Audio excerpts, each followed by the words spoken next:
চারিদিকে বেলপাতা আর ফুলের সুগন্ধ। এই পরিবেশে যেন মনটা আরও বেশি শান্ত হয়ে যায়। আজকের দিনে অনেকেই খিচুড়ি, লাবড়া আর নাড়ু তৈরি করে ভোগ দেয়।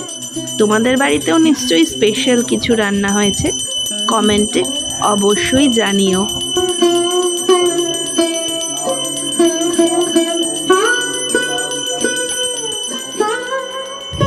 আগেকার দিনে সরস্বতী পুজোর মজাই আলাদা ছিল। ভোরবেলা ঘুম থেকে উঠে হলুদ মেখে স্নান করা, তারপর মায়ের শাড়ি পরে সেজে ওঠা, কি যে আনন্দ লাগতো। সকালবেলা পুজোর অঞ্জলি দিয়ে তারপর লুচি তরকারি এইসব খেয়ে স্কুলে যেতাম।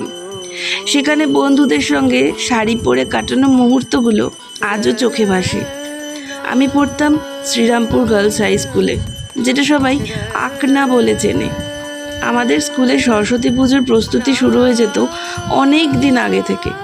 স্কুল সাজানোর একটা অদ্ভুত প্রতিযোগিতা চলতো। স্কুলের প্রতিটা ছাত্রী যেন নিজেদের সেরাটা দেওয়ার চেষ্টা করতাম।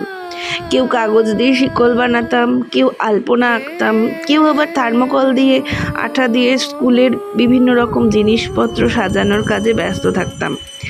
তখন আমরা বুঝতাম না, কিন্তু আজ যখন পেছন ফিরে তাকাই তখন মনে হয় সেই দিনগুলো সত্যি স্বপ্নের মতো ছিল।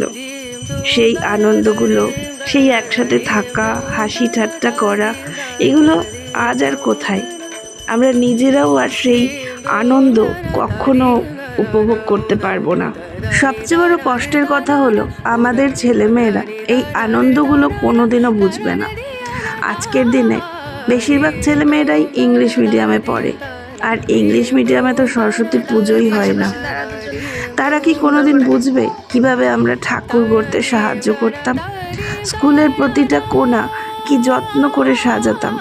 সময় বদলেছে, আমাদের জীবন বদলেছে, কিন্তু স্মৃতিগুলো তো চিরকালীন। সরস্বতী পুজো শুধু একটা উৎসব নয়, এটা আমাদের শৈশবের এক টুকরো রোদ্দুর। আমরা হয়তো সেই দিনগুলোতে ফিরতে পারবো না, কিন্তু অন্তত স্মৃতির পাতায় তো রেখে দিতে পারি। তোমাদের ছোটবেলার সরস্বতী পুজোর গল্প কি জানাতে ভুলো না কিন্তু।